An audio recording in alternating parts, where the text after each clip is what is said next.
رمضان سے زیادہ استفادہ کرنے والا بنائے۔ آئیے اب ہم آگے دیکھتے ہیں کہ یہ روزہ جس کے بارے میں اللہ تبارک و تعالیٰ نے قرآن مقدس میں فرمایا کہ اسی روزے کے مہینے میں قرآن مقدس کو نازل کیا۔ آئیے ہم دیکھتے ہیں اس کے فضائل کیا ہے، اس کا مقام کیا ہے، اس کا مرتبہ کیا ہے۔ قرآن مقدس میں اللہ تبارک و تعالیٰ نے فرمایا یا ایھا الذین آمنوا کتب علیکم الصیام کما کتب علی الذین من قبلکم لعلکم تتقون۔ اللہ تبارک و تعالیٰ نے یہاں پر فرمایا کہ اے لوگو جو ایمان لائے ہو، تمہارے اوپر روزہ کو فرض کیا گیا جس طرح سے تم سے پہلے لوگوں پر فرض کیا گیا تھا۔ لعلکم تتقون، مقصد کیا ہے، فلسفہ کیا ہے، غرض و غایت کیا ہے؟ تاکہ تم متقی بن جاؤ، تاکہ تم پرہیزگار بن جاؤ۔ جب پرہیزگار ایک شخص بن جاتا ہے، متقی بن جاتا ہے، گناہوں سے دور ہو جاتا ہے، دنیا کے منکرات سے دور ہو جاتا ہے، دنیا کی آلائشوں سے دور ہو جاتا ہے اور اپنے آپ کو اللہ رب العزت کے حوالے کر دیتا ہے۔ جب اللہ تبارک و تعالیٰ کے حوالے کر دیتا ہے تو ظاہر سی بات ہے وہ اپنے آپ کو محفوظ کر لیتا ہے اور اللہ تبارک و تعالیٰ اس سے خوش ہو جاتا ہے۔ عبداللہ بن عمر رضی اللہ تعالیٰ عنہ فرماتے ہیں کہ نبی کریم صلی اللہ علیہ وسلم نے فرمایا کہ اسلام کی بنیاد 5 چیزوں پر ہے اور انہی میں سے ایک چیز کیا ہے؟ رمضان کا روزہ رکھنا بھی ہے۔ کہ رمضان کا روزہ رکھنا، معلوم یہ ہوا کہ ارکان اسلام کا ایک اہم رکن رمضان کا روزہ بھی ہے۔ ابو ہریرہ رضی اللہ تعالی عنہ راوی کہتے ہیں کہ نبی کریم صلی اللہ علیہ وسلم کے پاس ایک آدمی آیا اور کہا کہ اے اللہ کے رسول صلی اللہ علیہ وسلم، مجھے کوئی ایسی چیز بتلا دیجئے جس پر عمل کر کے میں سیدھے جنت میں داخل ہو جاؤں۔ آپ صلی اللہ علیہ وسلم نے فرمایا کہ جاؤ تم اللہ تعالیٰ کی عبادت کرو، اس کے ساتھ کسی کو شریک نہ ٹھہرانا، تم فرض نماز ادا کرنا، فرض روزے رکھنا اور فرض زکات ادا کرنا۔ اس نے کہا اے اللہ کے رسول صلی اللہ علیہ وسلم، اس ذات کی قسم جس کے ہاتھ میں میری جان ہے، اس سے زیادہ میں کچھ نہیں کروں گا۔ آپ صلی اللہ علیہ وسلم نے فرمایا جس کو جنتی دیکھنا ہے یہ دیکھ لے، یہ جنتی جا رہا ہے۔ معلوم یہ ہوا یہ رمضان کے روزے اللہ تبارک و تعالیٰ نے ہمارے اور آپ کے اوپر فرض کر دیے ہیں، بہت ہی زیادہ اس کا مقام ہے۔ بلکہ نبی کریم صلی اللہ علیہ وسلم ارشاد فرماتے ہیں، بخاری مسلم کی روایت کہ جب رمضان آتا ہے تو آسمان کے دروازے کھول دیے جاتے ہیں، جہنم کے دروازے بند کر دیے جاتے ہیں اور وہ شیاطین جو شیطان انسان کا دشمن ہے، اللہ تبارک و تعالیٰ اس کو جکڑ دیتا ہے۔ دینی بھائیو اور دوستو، اسی طرح سے آپ یہ بھی یاد رکھیں کہ روزہ قیامت کے دن اللہ تبارک و تعالیٰ کے سامنے ہمارے اور آپ کے لیے سفارشی بن کر کے کھڑا ہو جائے گا اور یہی روزہ کہے گا اے اللہ، میں اس بندے کو سونے سے منع کرتا تھا، اس بندے کو میں آرام سے منع کرتا تھا، اے اللہ اس بندے کو میں کھانے پینے سے منع کرتا تھا، اس کی شہوت سے منع کرتا تھا، تیرے لیے یہ روزہ رکھتا تھا، اے اللہ میری سفارش اس کے لیے قبول کر لے۔ اور نبی کریم صلی اللہ علیہ وسلم فرماتے ہیں کہ روزے کی سفارش قبول کر لی جائے گی۔ یہی روزہ ہے، یہ روزہ ہمارے اور آپ کے لیے سفارشی بن کر کھڑا ہو جائے گا۔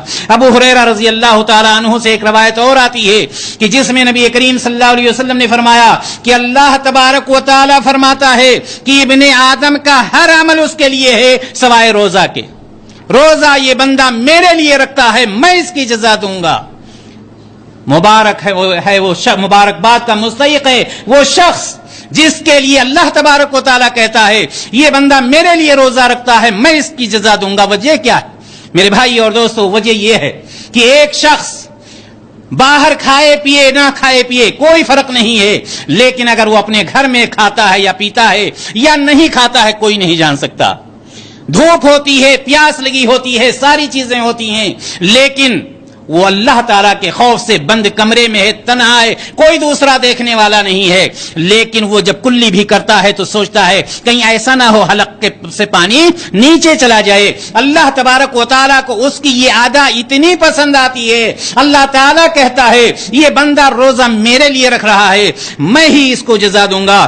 اسی طرح سے آپ کو معلوم ہونا چاہیے کہ طلحہ بن عبید اللہ رضی اللہ تعالیٰ عنہ بیان کرتے کہ دو آدمی نبی کریم صلی اللہ علیہ وسلم کی خدمت میں پیش ہوتے ہیں۔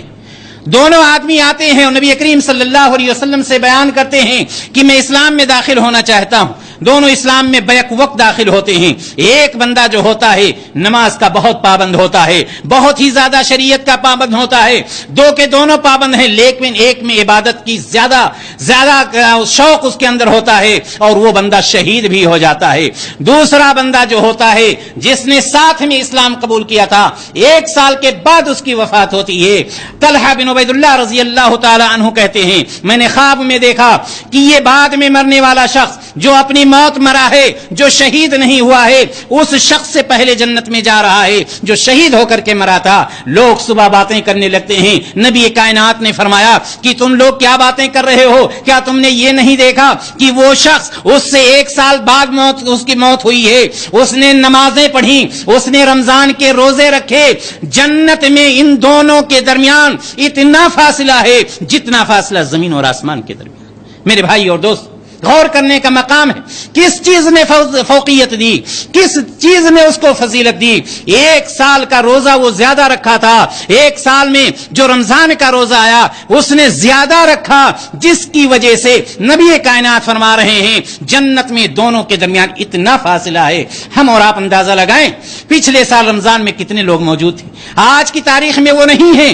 ہم اور آپ خوش نصیب ہیں کہ ہم روزہ کو انشاءاللہ تعالی پانے والے ہیں. ہم رمضان کے روزے رکھیں گے, سال بھر ہم نے نمازیں بھی پڑھی ہیں, جمعہ کی نماز پڑھی, فرض نمازیں ہم نے ساری پڑھی ہیں, رمضان کے روزے رکھنے والے ہیں. انشاءاللہ تعالی اس سے بھی ہم استفادہ کریں گے.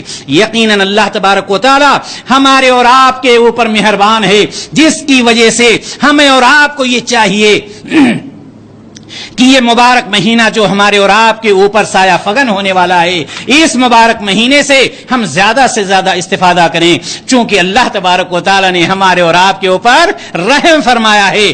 اس لیے اس مہینے سے زیادہ ہم استفادہ کرنے کی کوشش کریں.